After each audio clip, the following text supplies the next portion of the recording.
사람의 탈을 쓰고 이렇게 경악스러운 짓을 할 수 있나 싶은 생각이 들어 한동안은 정말 정신까지 차리기 어려울 정도로 몸과 마음 모두 지쳐 있었어요.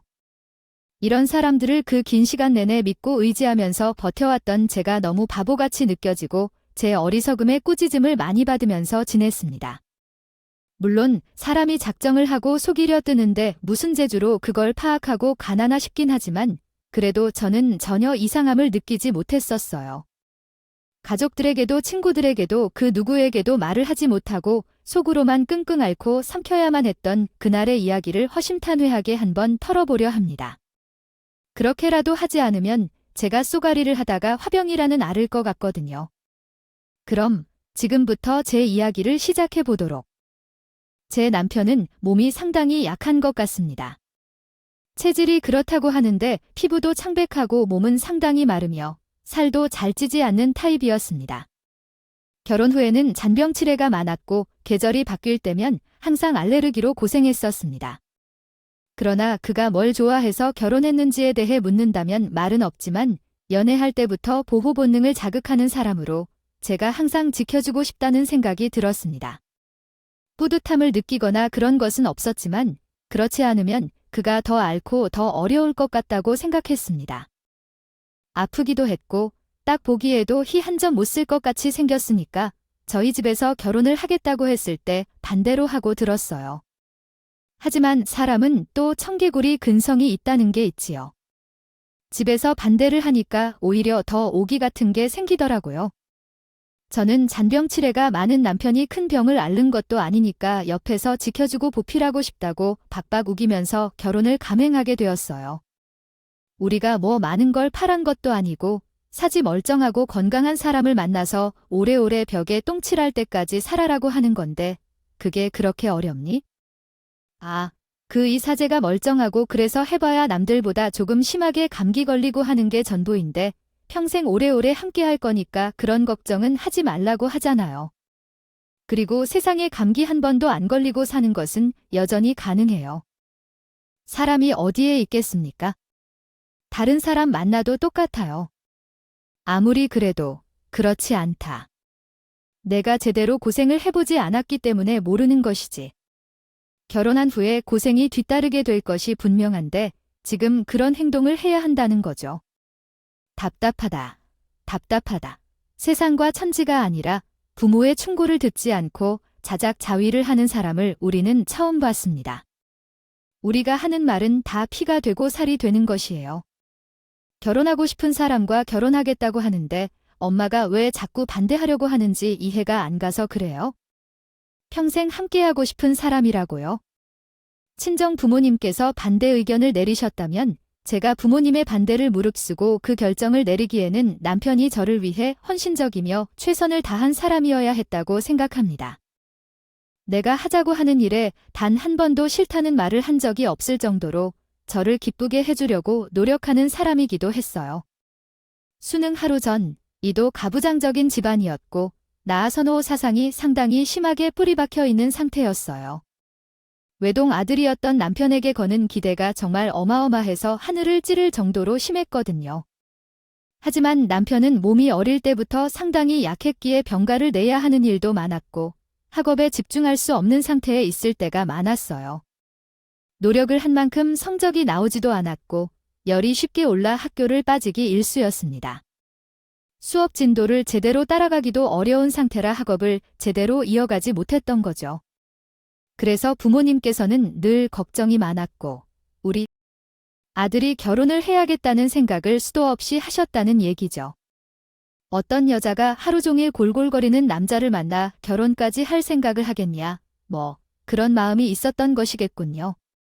그래서 난 남편과 결혼하겠다고 시부모님께 인사를 드리러 갔을 때 부모님께서는 결혼을 승낙해 주셨어요. 게다가 연애 기간이 짧지 않았고 연애 동안에도 난 남편을 착실하게 보살피는 모습을 보여주었기에 아마 시댁에서는 좋다고 했지만 우리 집에서는 반대 의견이 있었겠죠. 그래서 나는 밀어붙여서 상견례기를 해 결심했죠. 양가가 함께 모여 결혼 이야기를 나누고 화기애애해도 모자랄 판에 우리 부모님께서는 조심스럽게 남편을 보셔서 불편한 표정을 지었었어요. 꽤 보이시지만 않으시고 쌀쌀맞게 구르겠지만 가부장적이고 남자가 하늘인 줄 아는 시부모님 집에서는 아무런 말도 못하셨어요. 본인의 권위가 최고라고 생각하며 사시던 시아버지께서는 저희 친정 부모님 앞에서는 아주 절대로 실수할 수 없는 존재라고요. 아마도 제가 아니면 남편이 진짜로 제 손자를 맡아주지 못할 것 같다고 생각하신 건지 뭔지 시부모님 입장에서는 저를 놓칠 생각이 없었나 봐요. 우리 간 아이들이 서로 즐거워한다는 걸 보니 얼마나 행복한 일입니까? 우리 집으로 소중한 며느리를 맡겨주셔서 정말 감사드립니다. 결혼이라는 것은 두 집안이 서로 만나는 것이겠죠. 시부모님 분들께서 너무 좋아하시니까 저의 마음에 있던 걱정이 하나 둘 없어졌어요. 한순간에 사라지는 기분입니다. 솔직히 말해서 저희는 결혼을 하라고 허락한 적은 없습니다. 하지만 저희 딸이 천지 고분을 못해서 이런 자리를 만들었습니다. 전 아직도 걱정이 앞서는군요. 사위 걱정이 아주 많이 된다는 말입니다. 몸도 비실비실하고 어디 이런 사람이 내 딸을 지켜줄 것인지도 걱정이 되네요. 우리 딸이 좋다고 하니 이 자리에 나오긴 했습니다만 친정 아버지께서는 솔직하게 말씀을 하시자 부모님께서도 몹시 당황한 듯 보였지만 기분이 나쁠 만한 상황에서 아무 말도 못하고 허허하시며 웃으셨다고요. 저도 그런 자리에서 대놓고 마음에 안 든다는 티를 내는 아버지의 행동에 당황스럽고 불편했지만 일단은 참아야 했어요. 아이고, 저도 같은 생각이에요. 아직 30대도 안 되었는데 20대 후반이라서 왜 그렇게 빨리 시집을 가려는지 이해하지 못해 몇 년 동안 부모님 뱃속 안에 있기만 해도 좋을 것 같았는데. 하지만 친정 엄마까지 아버지의 말에 따라 결혼을 더 늦게 하는 편이 좋겠다는 생각을 피력할 때 어떻게 해야 할지 잡으라는 마음이 들었었어요. 우리 집에서 그러한 말을 하면 충분히 시부모님들이 기분 상하시고 무례하다고 생각하실 수도 있겠지만 그럼에도 불구하고 설령 짓거렸어도 아유, 그럼에도 이 자리에서 나와서 허락을 내려주신 점에 대해 너무나도 감사합니다. 제가 아들이 병에 걸릴 수 있다는 걸 잘 알기에 큰 걱정이 없어요. 우리도 건강관리에 많은 노력을 기울이고 있으니 안심하세요. 있으니까요. 머리까지 조아를 듯이 이야기를 하시는데 제가 화끈거리면서 민망할 정도였어요. 저희 부모님께서도 시댁에서 저자세로 나오니까 제가 시집살이를 당할 일은 없겠구나 싶어서 결국에는 제 뜻대로 결혼을 허락해 주셨어요. 어찌 보면 반대로 시작한 결혼이지만 남편과 살림을 차리고 난 이후에 꽤 행복한 결혼 생활을 하게 되었어요.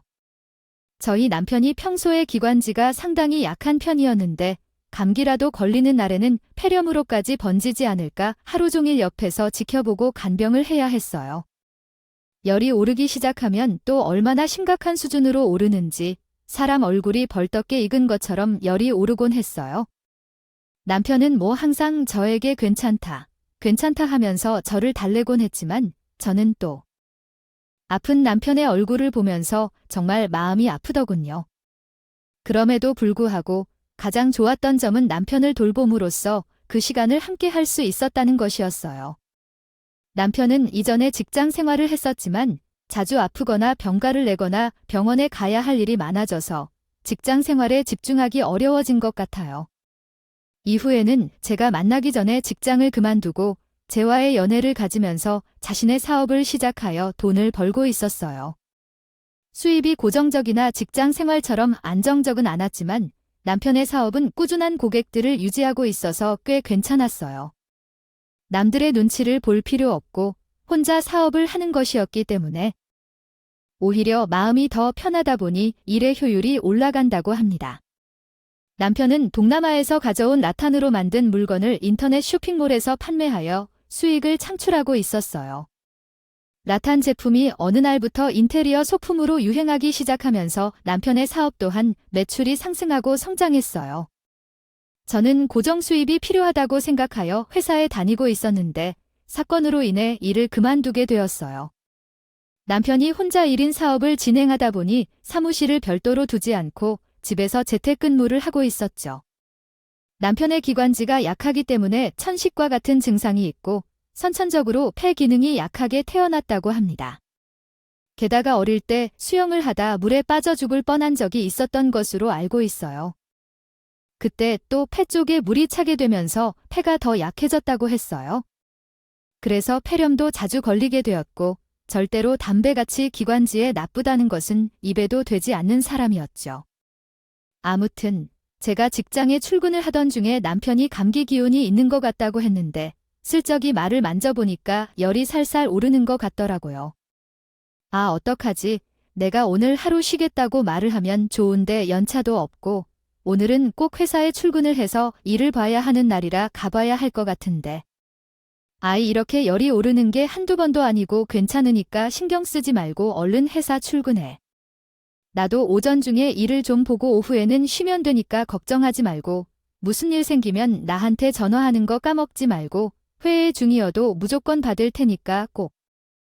남편에게 신속히 전화한 후 출근했습니다. 그러나 그날에는 집에서 남편이 쓰러졌다는 알림을 받았습니다. 회사에서 업무를 처리하고 있었는데 남편의 상태를 확인하고자 점심에 전화했지만 통화를 받지 않았습니다. 불안한 마음에 계속 전화했지만 전화를 받을 수 없다는 메시지만을 듣고 있었어요. 결국 절망적인 상황에서 임종 부모님께 전화를 걸었고 그들이 신속히 우리 집으로 와서 남편을 발견했습니다. 남편은 응급실로 옮겨지고 폐렴 증세가 심각하여 치료를 받아야 했습니다.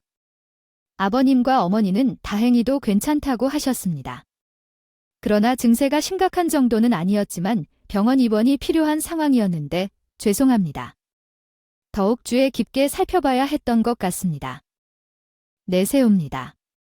그래서 내게는 생긴 일에 대해 고맙다고 말할 필요가 있습니다. 너가 전화하지 않았더라면 우리는 그것을 알지 못하고 지나갈 뻔했을 거야. 나중에 발견되었을 때는 더 문제가 커졌을 테니까. 우리 아들의 삶을 구한 것도 마찬가지야. 저는 그때 참으로 많은 고민을 했어요. 남편의 사업이 잘 흘러가고 있는 동안이었기 때문에 더 많은 생각이 저를 휩싸고 있었죠. 결국에는 제가 회사를 그만두고 남편의 사업을 도우는 것이 우리 부부에게 더 좋을 것 같다고 생각했어요. 제가 회사에서 벌었던 돈만큼은 못 벌게 될 수도 있겠지만 그래도 남편 곁에서 하루하루 좋은 일을 할 수 있고 일적으로도 더 자유로워질 거라고 생각했어요. 여금 불편한 점이 있거나 추가로 도움이 필요하신 경우 알려주세요. 된 것 같아요. 하지만 당연히 저희 부모님께서는 반대를 하셨어요. 그렇게 된다면 고정 수입도 사라지게 될 텐데. 아, 너희 부부 정말 괜찮은 거니? 사업이라는 게 잘 되다가도 한순간에 와르르 무너지게 되는 건데 말이야. 지금이야 유행 타는 물건이라서 수입이 많을지 몰라도 나중에 어떻게 될지 모르는데 그냥 회사에 붙어 있는 게 좋지 않겠어? 아니, 물론 멀리 내다보면 사업이 어떻게 될지 몰라 불안하긴 하지만 그래도 그분과 저랑 아이를 가지고 싶은 계획도 있고 임신 준비 중이기도 하고요. 어차피 육아를 하려면 직장 생활하기 어렵고 불편할 텐데 지금부터 키우는 것도 좋을 것 같고요. 임신 준비 중에 있다고, 아휴, 하긴 요즘은 육가요가 식사가 익숙해진 것 같아요. 엄청나게 눈치를 준다고 하더라고요. 그렇게 생각해보면 직장을 그만두는 것도 나쁘진 않습니다. 잘 생각해서 결정하도록 해야 해요. 우리는 하루빨리 손주를 보고 싶은 사람들이지만 친정 부모님을 설득하는 것 중 임신만 좋은 방법도 없다고 해요. 저희 부모님께서는 예전부터 아기라고 하면 기뻐하셨어요. 항상 손주를 촬영하셨기에 저는 임신 이야기를 일부러 꺼냈고 결국에 친정 부모님께서는 마음대로 하라고 말해주셨어요. 그 말은 찬성이나 다름없다는 뜻이겠죠? 저는 바로 사직서를 내고 오래 다니던 회사를 퇴직하게 되었어요. 퇴직금을 받자마자 남편과 함께 동남아로 여행을 가기로 했어요. 라탄 제품을 직접 보고 새로운 디자인의 라탄 가구를 구입하기 위해 돈을 들고 동남아로 여행을 가게 되었죠. 더 들여올 준비를 해야 할 것 같다는 생각이 들었어요. 이제는 남편 혼자서 운영하던 쇼핑몰이 아니라 저와 함께 의견을 맞춰 운영하기로 했기 때문에 서로 괜찮은 상품을 더 가져오자고 의기투합을 했어요. 남편과 함께 직접 발로 뛰면서 물건을 더 가져오기 시작했고 그 결과로 정말 좋은 반응을 받아 사업이 한층 성장했어요. 아무래도 남편과 제가 워낙 가깝고 사이가 좋아서 사업을 하면서 의견 충돌하는 일이 거의 없었고요. 또한 제가 인테리어에 관심이 많았기 때문에 유행을 따라가는데 전혀 어려움이 없었어요. 매출이 늘어서 남편이 벌어온 돈으로 우리 부부가 풍족하게 살 수 있었어요. 하지만 좋아서 할 때 매출이 올라가 당시 우리 부부와는 달리 시댁과 친정에서도 부족함을 느끼지 않았어요. 저희에게 하루 빨리 아이를 가지라는 잔소리를 시작하셨어요. 아, 너 직장 그만둔 이유가 아이 가지기 위해서라고 하지 않았냐? 어찌 된 게 몇 개월 지나도 깜깜무소식이야. 너희가 나이가 많은 것도 아닌데 임신이라는 게 하늘이 점쳐주는 거라 하지만 아직도 서로 몸 관리하면서 준비를 해야 하지 않겠어? 친정에서도 제가 아이를 가지겠다고 말을 하고 회사를 그만둔 지 시간이 흘렀는데 소식이 없자 불안해 하셨고요. 시댁은 더 했죠. 둘 다 이제 나이가 30대로 접어들던 시기였기 때문에 더 늦어지면 안 되는 거 아니냐고 대놓고 다달은 못하셔도 은근히 눈치는 주셨거든요. 저랑 남편이 부모님들을 속이려고 했던 것은 아니었고요. 사실 저희 부부는 임신을 하려고 꽤 많은 노력을 하지만 이상하게도 아이가 잘 들어주지 않아서 매번 실패하고 있었어요. 시간은 흘러가고 살짝씩 눈치만 주시던 부모님께서도 여유가 사라지는 것 같더라고요. 물론 너희가 알아서 인생 계획을 세우고 임신도 하겠다는데 그래도 우리 아들이 외동아들이고 대를 이어야 하는 독자나 다름이 없지 않겠니? 아이가 생기지 않으면 우리가 죽어서 조상님들 얼굴 뵈면 목이라도 채겠어요. 우리 아들이 대를 끊게 생긴다면 우리도 준비하고 있으니까요. 너무 조바심 내지 말고 기다려주세요. 아, 저희 아직 젊어서요. 요즘은 40대 중반에도 임신을 한다고 하던데요. 물론 의료기술이 좋아졌으니 시간도 많다고 하긴 하지만 아이를 가지려면 하늘의 비축이라도 해야겠어요. 부탁을 해야겠네. 너랑 같이 교회에 나가서 기도라도 올려보지 않을래? 우리 권사님의 며느리도 기도해서 임신했다더라. 시어머니는 아주 독실한 기독교 신자이셨어요. 매일 교회에 출석해서 열정적으로 도장을 찍으시는 분이셨어요. 혼자 기도실에 들어가서 기도도 드리고 수요 예배, 금요 예배뿐만 아니라 다 참석하시는 분이셨지요. 그래서 교회 출석을 열심히 하시는 이유는 오로지 제가 임시를 하게 해달라고 기도하기 위해서였어요. 저는 무교였으나 그런 기도가 무슨 소용이 있는지 생각했지만 시어머니에게 티를 내거나 하진 않았어요. 한 해, 두 해가 지나 결혼 3년 차의 시댁에서는 슬슬 저에게 모든 탓을 돌리기 시작했어요. 아휴, 내가 이런 말을 하는 게 맞나 싶긴 하지만 말이에요. 혹시 몸에 무슨 문제가 있는 건 아니냐고요? 아유, 우리 아들이야 몸이 약한 거지 뭐. 그쪽에 문제가 있으려고 임신이 잘 안 되는 것은 여자 탓이 대부분이라고 하던데 병원에 가서 검사라도 한번 받아봐야 하는 거 아니니? 어쩜 나이도 아직 창창한데 임신이 안 되냐고 말이에요. 저는 그 말에 화가 나서 산부인과에 가서 검사를 받았습니다. 검사 결과지를 당당하게 시부모님께 드렸어요. 거기 보시면 의사소견서에 써 있는데요. 몸에 아무런 이상 없고 자연 임신이 가능한 몸이라고 하더라고요.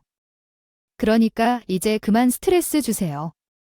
검사 결과지를 받은 시부모님은 역시 본인 아들이 비리비리해서 이렇게 된다고 생각한 듯합니다. 그런가 싶었는데 아무 소리도 못하고 고생했다고 하시더라고요. 솔직히 말해 저도 그런 검사까지 받으면서 남편을 죽이고 싶은 마음은 없었어요. 그런데 허구한 날 제 탓을 하는 게 어찌 해야 할지 모르겠어요. 제가 그런 행동을 한 탓에 남편은 자기 때문에 임신이 잘 안 되는 것인가 해서 더욱 낙담한 모습을 보였었죠. 저는 임신이 잘 되지 않는 것이 남편의 잘못이라고 생각은 않았는데 시어머니의 말에 짜증이 나서 그랬던 거예요. 그렇게 계속해서 임신을 기도했지만 우리 부부 사이에 아이 운이 없는지 뭐가 문제인지 아이가 들어올 생각은 안 했어요.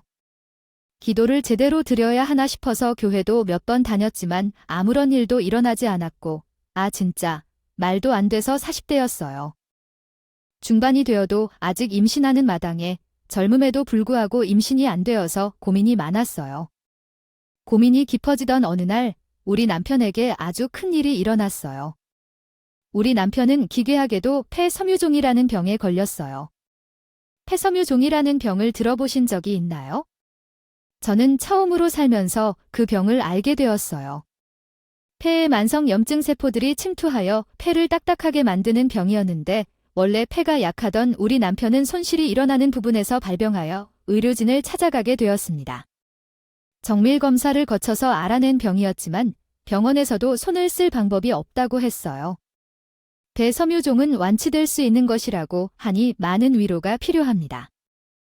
약물 치료를 받더라도 호전되지 않을 수 있습니다. 얼마나 조심하더라도 진행을 멈출 방법이 없어요. 결국 폐가 딱딱해져 호흡이 불가능한 상태로 사망으로 이어지는 폐섬유증이라는 병입니다. 치료 방법이 명확하지 않아 결국 시한부 판정을 받게 되는 경우도 있습니다. 저희 부부는 병원을 나올 때는 눈물을 삼키지 못했고 병원 입구에서 울지 않고는 할 수 없었어요. 남편은 아직 30대지만 시한부 판정을 받게 되어 제대로 살아본 적이 없다는 젊음을 지니고 있습니다. 의사는 우리에게 1년 정도밖에 남지 않았다며 진행 속도가 예상보다 빨라졌다고 말씀하셨어요. 이런 상황에서 우리 부부는 함께 해야겠다고 생각합니다. 마음을 진정시킨 후 시댁과 친정에게 소식을 전했는데 시댁에서는 망연자실을 하셨고 우리 친정집은 다시 생각해도 참으로 상처가 너무 컸으며 회복하기가 힘들 정도였습니다. 김서방이 폐섬유중증에 걸려서 1년도 못 산다고 했다. 아이고 내가 뭐라고 그랬지? 건강이 최고라고 말했잖아. 어떻게 내가 정말 내 딸을 생각하며 이야기를 하고 있는데 사별보다 이혼이 나을 것 같지 않냐며 아까운 말을 한 건데. 곰곰이 생각을 좀 해봐. 우리 친정 부모님께서는 진심으로 화가 나고 누구보다 크게 실망했어요. 남편이 함께 있는 자리에서 사별보다 이혼이 낫다는 말을 했으니 난 분노를 억누를 수 없었지만 저에게만 별도로 말한 것도 아니었고요.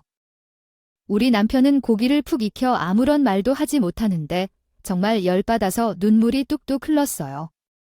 엄마, 시험부 판정을 받은 사람 앞에서 사별보다 이혼이 나은 이야기를 할 수 있다는 게 어찌 이해가 되지 않아요? 나 혼자서 이야기를 하건 마음에 들지 않아요. 지금 시험부 판정을 받은 사위한테 알아서 저런 얘기를 하는 이유가 뭐야? 엄마야, 정말 너무한 일 아니에요? 내가 무책임한 말을 했었어? 당연한 거 아니겠어요. 사람이라는 게 얼마나 비참한 레이블인지 너는 몰라서 그런 거야? 내 딸을 생각해서 엄마로서 이야기를 하는데 나는 어떻게 하면 딸에게 가장 피해를 안 보게 할 수 있을지에 대해 말했을 뿐이에요. 사별이나 이혼 중에 무엇이 낫겠어? 저런 소심한 사람이랑 결혼을 해볼 때야 알아봤어야 했어? 내 안이 뜨거워져서 속이 버글대면서 끝까지 우리 딸만을 생각했어. 남겨두고 눈 감으면 자네 마음이 편하겠어. 날 가진 부모의 걱정이라고 생각하고 하루 빨리 이혼 서류에 도장이라 찍어주게. 친정 부모님의 그런 태도에 큰 실망을 한 것과 더불어 시댁에서도 갑자기 태세를 바꾸기 시작했어요. 아니, 우리 아들이 1년밖에 못 살게 됐는데 당연히 그 안에 자식은 보고 가야 하지 않겠니? 지금부터 부지런하게 아이만 생각하고 움직여라. 아이를 낳아야 해. 요즘 정자를 냉동해서 보관하는 방법도 있다고 하던데. 내가 알아보니까 그 비용만 지불하면 죽을 때까지 보관될 수 있다고 하더라. 한번 올려두자. 무조건 아들을 낳아야 하니까. 그래야 우리가 나중에 조상님께 큰 절도 올릴 수 있는 거야? 기회가 얼마 없다고 생각하고 아들부터 얼른? 나하라 그때부터 정말 말도 안 되는 잔소리로 요구가 시작되었는데 제가 어떻게든 전화기 벨소리로 트라우마까지 생겼단다. 허고 날 전화할 때는 이상한 소리를 하는 시모 덕분에 아직도 휴대폰 벨소리를 무음으로 해두고 다니고 있어요. 오늘 저녁 9시에 두 부부가 함께 잠을 자야 아들을 낳을 수 있다고 하더라고. 너희 침대는 어느 방향으로 놓여 있느냐? 양기가 가득한 방향이어야 한다고 했으니. 아니에요, 어머님.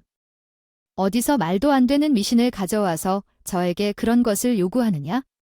세상에 어느 부모가 자식들에게 그런 것을 요구하겠어요? 게다가, 어머님은 기독교 아니셨어요.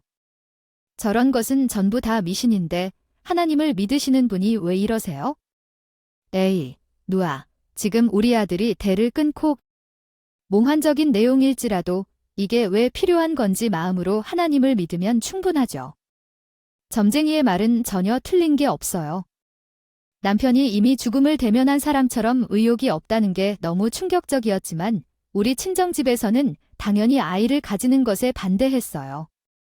이혼을 권하려던 거구나. 임신을 좋아하실 리 없겠죠? 진짜 엄마가 되려는 생각을 하고 싶다고? 너무 고민하지 말아요. 시한 부위 분석을 받은 사람의 아이를 낳고 싶다고요? 언제 어떻게 될지 모르는데 그 말은 아이를 혼자 키우겠다는 거예요? 너는 아직 젊은데 아이를 데리고 어떻게 경제적으로 가능할까요? 임신을 추켜 세워서 아직 결정하지 마세요. 알았어요. 두 가족 사이에서 요구되는 것들이 서로 다르기 때문에 어느 쪽에 맞춰야 할지 결정하기 어려울 것 같아요. 스트레스가 쌓이니까요. 거기다 남편도 죽어가고 있는 상황에서 더 이상 뭘 신경 써야 할지 모르겠어요. 양과 전화번호를 차단하고 저희 남편과 함께 좋은 추억을 쌓기로 했어요.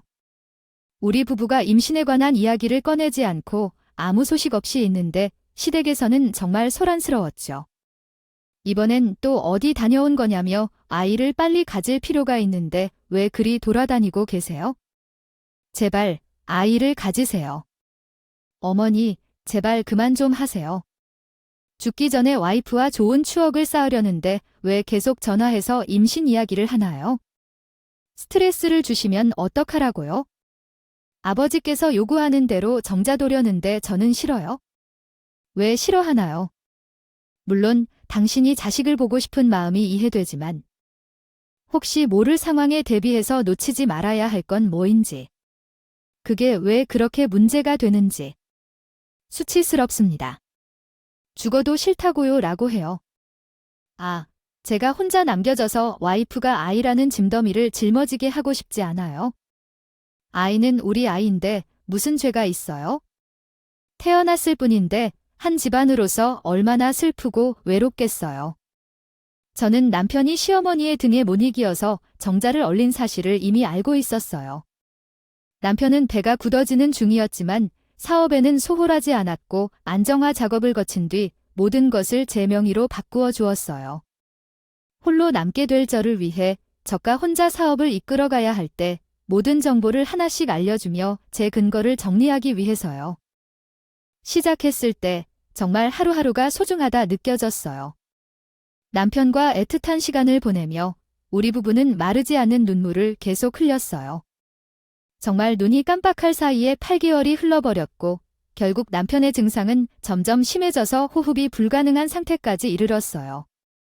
제가 걱정할까봐 또 눈물을 흘릴까봐 아픈 것도 꾹 참아냈던 남편이 산소기에 생명을 유지하다가 하늘의 별이 되었죠. 정말 너무나도 힘들었고 그날을 떠올리면 아직까지도 가슴이 저릿하게 조여오는 것 같아요. 하루 종일 아무것도 먹지 못하고 속까지 울렁거리면서 머리가 어지러워질 정도로 너무나도 힘들었거든요. 장례를 치르는 내내 울기만 울었지 물도 제대로 못 마실 정도로 물냄새만 맡아도 비릿한 것이었어요. 느껴질 정도로 힘들었습니다. 결국에는 끝까지 곁을 지켜주던 사람이 떠났기 때문에 너희도 마음이 상한 것 같은데 이제 그만 친정으로 돌아와서 함께 살아보자. 아이, 언제까지 사위의 자취가 묻혀있는 집에서 혼자 지내야 하는 것도 아니겠지? 친정으로 돌아와라. 몸이 너무 좋지 않아서 그렇게 하겠다고 말했는데 장례가 끝난 뒤에도 계속해서 아쉬움이 찾아오고 밤냄새를 맡아도 역겨움이 느껴지는 것이 이상했습니다. 혹시나 하는 마음에 임신 테스트를 하고 두 줄이 선명하게 그려진 결과를 보고 경악스럽기까지 했어요. 남편이 하늘나라로 떠났는데 제 뱃속에 그의 씨앗이 들어있다는 사실이 믿기지 않았어요. 그래서 산부인과를 찾아갔습니다. 임신 10일주인 사실을 알았을 때 당연히 이 소식을 즉시 시부모님과 시아버지에게 알렸습니다. 시부모님은 눈물을 흘리며 날 부둥켜 안아주시고 경사를 베풀어야 한다고 하셨어요.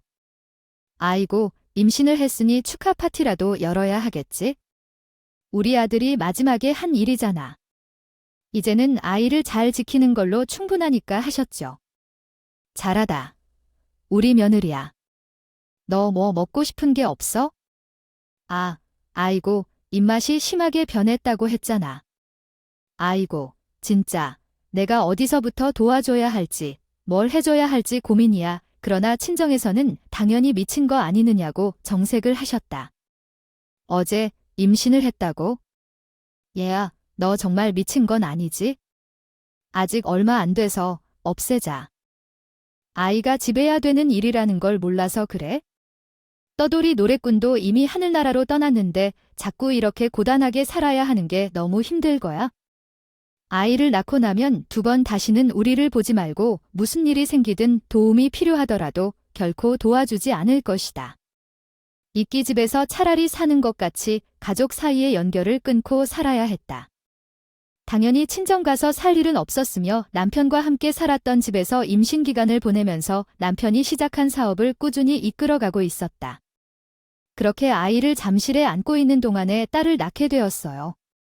시댁에서는 당연히 임신 기간 동안 아들 낳게 될 거라고 하셨지만 딸을 낳게 되자 실망했지만 유일하게 남편이 남긴 혈통이라고 아껴주셨어요. 저는 혼자 살면서 아이를 키우는 일까지 하려고 하니까 몸이 10개라도 부족하더라고요. 그리고 전세 기간이 끝나서 새로운 전세집을 구해야만 했고 집주인이 직접 들어와서 살겠다고 집을 비게 했어요. 계약 연장을 할 수가 없었거든요. 집도 못 알아보고 일에 치이고 육아에 시달려 지쳐 있을 때 시댁에서 손을 내밀어 주셨어요. 만약 우리 며느리에게 좋은 사람이 생겨서 떠난다고 하면 우리가 말릴 생각은 없어요. 대신 우리 소녀딸 크는 모습은 좀 지켜볼 수 있게 해주겠냐고요. 친구들이 손주 키우는 게 재밌다고 하더라. 너도 일을 하니까 애를 봐줄 사람이 있었으면 좋겠지 않겠어요. 친정에서는 제가 출산을 한 이후에 정말로 연락을 끊어버리셨기 때문에요. 저는 시댁으로 들어가서 살기로 마음을 먹었어요. 시댁으로 합가를 한 이후 아이를 전적으로 돌봐주셨기 때문에 저는 남편이 사업에 집중을 할 수 있게 되었어요. 그렇게 한 해 2해가 흐르고 이제 사별한 지 10년 차가 되었고 아이가 9살이 되었어요. 딸이 9살이 되니까 아빠의 존재를 계속 물어보는데 하늘나라에 계신다고 하니까 참으로 슬퍼하라. 나도 아빠가 있었으면 좋겠어요. 민지는 아빠가 놀이공원도 데려가주고 고민도 사줬다고 하더라. 너무너무 들어와서 왜 아빠가 없어요? 다른 친구들은 태권도 학원이 끝나면 아빠가 데리러 오는데 나만 맨날 할머니 할아버지가 오고 친구들이 솔직히 놀리기도 하고 아빠 없다고 그렇게 말하니까 제 가슴이 무너지는 것 같아요. 그러던 어느 시점에 제 시어머니가 갑자기 나를 부르시더니 뜬금없이 제 나이를 물어보셨어요. 왜 갑자기 제 나이를 물으세요? 노래로 딱 말해드릴게요. 그렇게 생각하니까 시간이 정말 많이 지났네요. 처음 어머님을 만날 때는 20대였는데 시간이 참 빨리 지났네요. 우리 아들이 벌써 10살이 되었다니. 혹시 남자 만나고 있냐고 물으신 건데 저는 매일 집에서 일만 하고 저녁에는 아이를 돌봐야 해요. 어떻게 남자를 만날 여유가 있을까요? 혹시 이제 제가 더 이상 머물기를 원치 않으시거나요? 그러면 어디서 좋은 남자를 소개해 주세요. 10년을 같이 지내면서 넉살이 많이 늘었으니까요. 시어머니에게 신라를 올리고 있는 것 같네요. 떨어졌죠? 내가 너를 쫓아내고 싶어서 이런 말을 하겠니? 그냥 내가 아이를 키우면서 혼자 너무 고생하고 있는 것 같아서 말이다. 거기다가 요즘 우리 소녀가 자꾸 아빠 타령을 하는데 양아버지라도 있는 게 좋지 않을까 싶은 생각이 들어서. 아직 내 나이도 젊지 않니? 충분히 재혼해서 둘째도 낳고 그렇게 살 수 있지 않겠어. 나를 한번 믿고 내가 소개시켜주는 남자를 한번 만나라 봐. 결혼까지 하면 더 좋고. 아이 어머님, 저 정말로 쫓아내고 싶으셨던 거예요. 갑자기 결혼은 왜요? 저 지금 생활도 만족스러워요. 어머님이랑 잘 지내면서 평생 같이 살래요? 이런 말이 어디 있어. 기회가 있을 때 빨리 새로운 남자를 만나서 새 둥지를 틀어야지. 내가 남자 하나 소개시켜 드릴게요. 그 남자는 돈도 악수로 잘 벌고 춤은 하나 없이 바르게 살아왔다고 해. 나이가 너보다 2살 어리긴 하지만 아직 참가도 못 갔대. 일이 바빠서 우리 며느리랑 아주 잘 어울릴 것 같아서 내가 냉큼 사진부터 틀고 왔어. 어머님, 남자 소개시켜 달라는 말은 정말 농담이었어요. 아우, 저 싫어요? 그냥 평생 딸이랑 어머님, 아버님과 행복하게 지낼래. 혼자서도 나쁘지 않아요. 요즘은 결혼이 선택이라고 하잖아요. 그렇게 애둘러서 거절을 했지만 이상하게도 시어머니는 계속해서 저에게 남자를 한 번만 만나보라고 말씀하셨어요. 아니, 아닐 거예요. 번듯하게 사는 사람이더라. 아, 우리 소녀딸도 아빠 타령하는데 이왕이면 어른들이 보기에 괜찮은 사람으로 만나야 하는 거라고 생각해. 사별한 지 얼마 되지 않았어야 하는데 한 번만 만나보고 결정해. 아무것도 아닌 만나지 않으면 정말 만날 때까지 언급할 것 같더라고. 그래서 말하기 싫어서 한 번만 만나보고 결정하겠다고 말했어. 소개팅 아니지만 소개팅 자리에 나갔는데 나온 남자가 남편과 비슷한 느낌을 줬어. 물론 남편보다 훨씬 살집도 있고 건강해 보였지만 뭔가 남편과 비슷한 느낌이 들었어. 남편 생각도 나고 느낌마저 비슷해서 우리 남편이 사실은 백슬래시 쌓인 수트 백슬래시 쌓인 질지도 몰라. 환생을 했는지 모를 정도로 그 생각까지 생기게 되었거든요. 그 남자와 함께 식사를 한 후에 시어머니가 집 앞까지 마중을 나와서는 코치코치 소리를 지르고 묻더라고요. 어때? 어때? 내 말이 맞지? 건실한 사람이라고는 하지만 성격도 괜찮고 아주 유순하다고 들었는데 우리 며느리랑 딱 맞지 않을 것 같겠다고 했어요. 그럭저럭 나이는 다 있어서 그런 건지 뭐 대화 자체는 잘 통한다는데 무슨 일을 하는지는 잘 모르겠지만 들어서 보면 대화가 잘 통하고 느낌이 잘 맞는 사람만큼 좋은 것도 없는 법이죠. 애미야, 내가 너를 너무 오래 붙잡고 있었던 것 같구나. 나만 믿고 그 남자랑 식구 올리고 같이 살면서 정도 들고 그러는 거야? 아유, 시작부터 어떻게 다 맞을 수가 있겠니?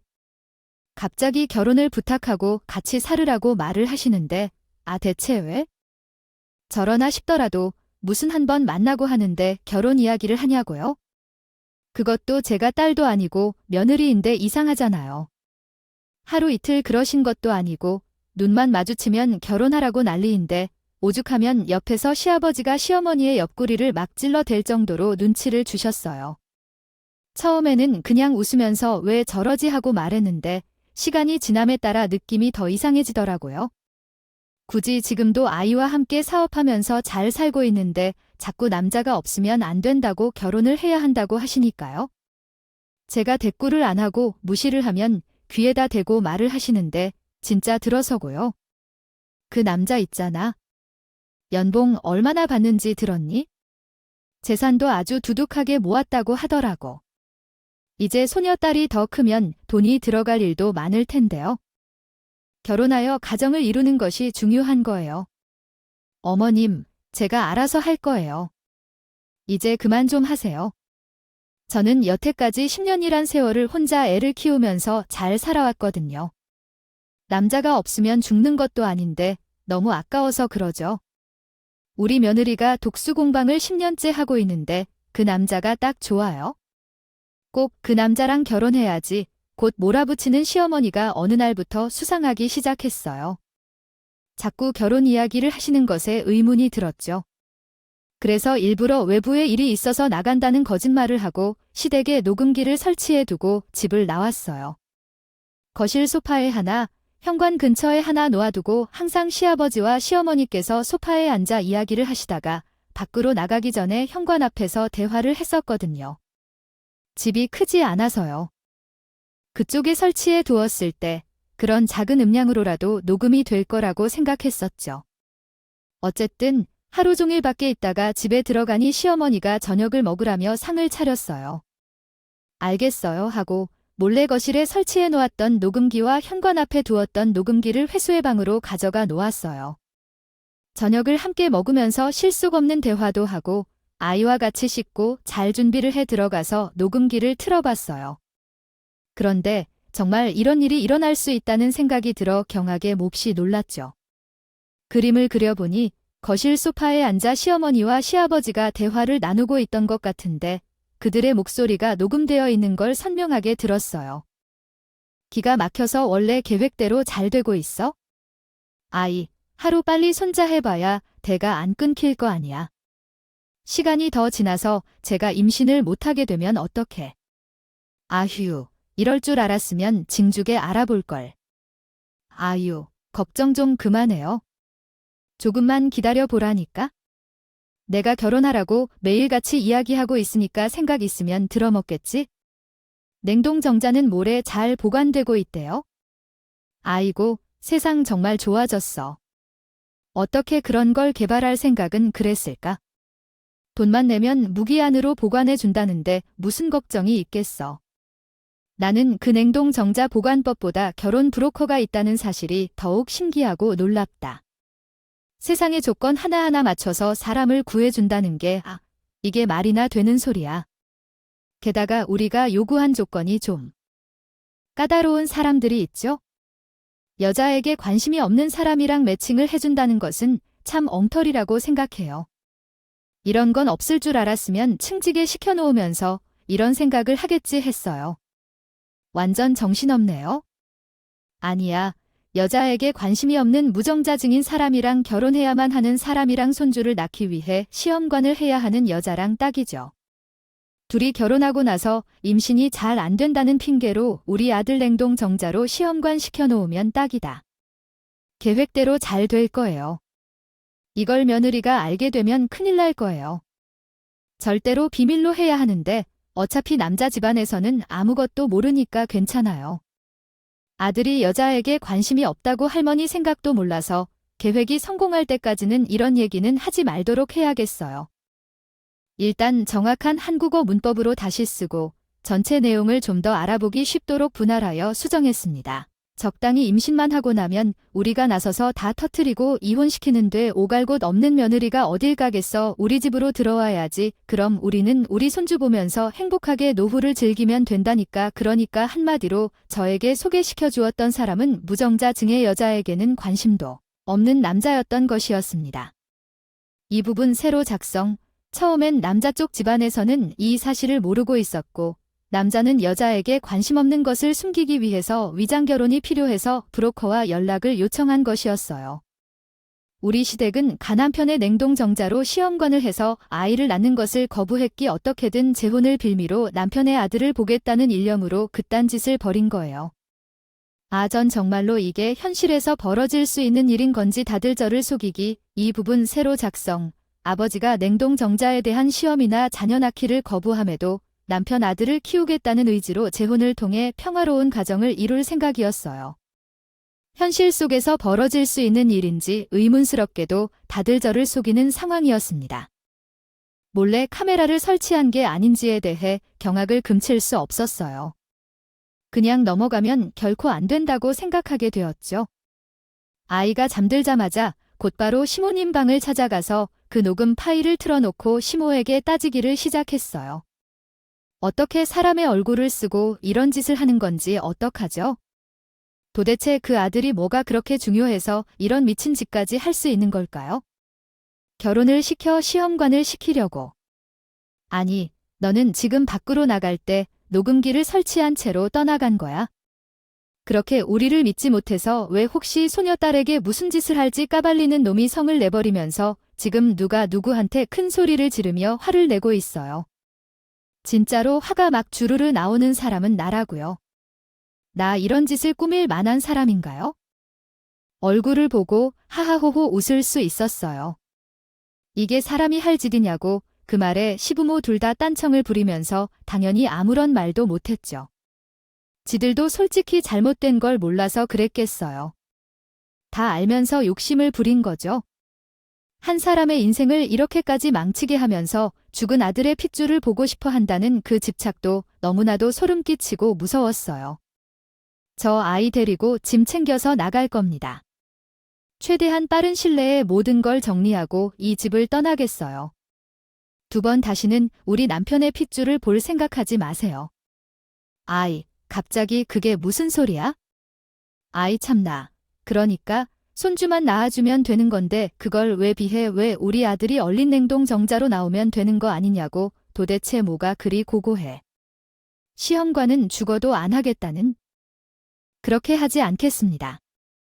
기계 번역을 사용한 결과는 다음과 같습니다. 아들을 원하시면 브로커 통해 대리모를 구하세요. 얘가 사생아가 되면 전녀 딸이랑 반쪽짜리 남매가 될 텐데 그거는 못 본다.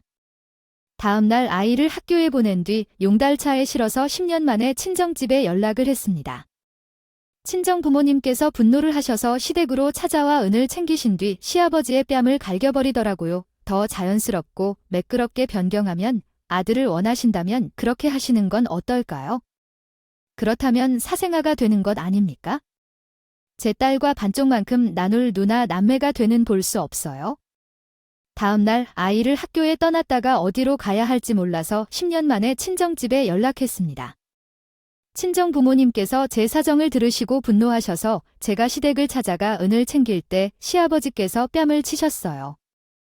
결혼한다고 결정한 순간부터 집안으로 돌아가는 생각이 마음에 들지 않았어요. 혹시 누가 누구를 때리고 있나 싶을 정도로요. 그래서 우리가 이 문제에 대해 해결책을 찾아야 한다는 것이 정말 중요한데 어디서부터 시작할지 막막했어요. 당신은 우리 딸에게 가정을 이루는 것이 중요하다고 말씀하셨는데 그 말씀이 정말 그렇죠. 우리 딸의 마음을 그려놓고 그런 말씀을 하다니 저는 정말 화가 났어요. 아무리 생각해도 만나고 싶었고 신경 쓸 수밖에 없었어요. 그런데 일달이 지나도록 나는 어떻게 그 감정을 다스려야 할까요? 그래서 정신을 차리려는 노력도 헛되게 낭비했죠. 그렇게 하면서도 그 마음을 내가 빡빡이로 만들어 주어야 한다면서 말씀해 주셨는데 더 이상 참을 수 없을 것 같았어요. 그리고 그 말에도 반박하거나 막을 수 없었고 또한 배신자들을 뒤로 한 채 친정집으로 아이와 함께 왔어요. 처음에는 정말 어색했고 아무런 말도 나오지 않았어요. 대화조차 한 달 이상 끊은 채 살았던 시간이었죠. 주변의 공기까지 얼어붙은 것처럼 느껴졌어요. 하지만 우리 딸이 사이에서 애교를 부리고 할머니, 할아버지에게 따르기 시작하면서요. 부하고 잘 지내고 있습니다. 화해를 이루고 딸을 잘 키우면서 행복하게 지내고 있습니다. 제 자아성찰 같은 이야기를 끝까지 들어주셔서 감사드리고요. 악플 대신 선물을 남겨주시면 감사하겠습니다.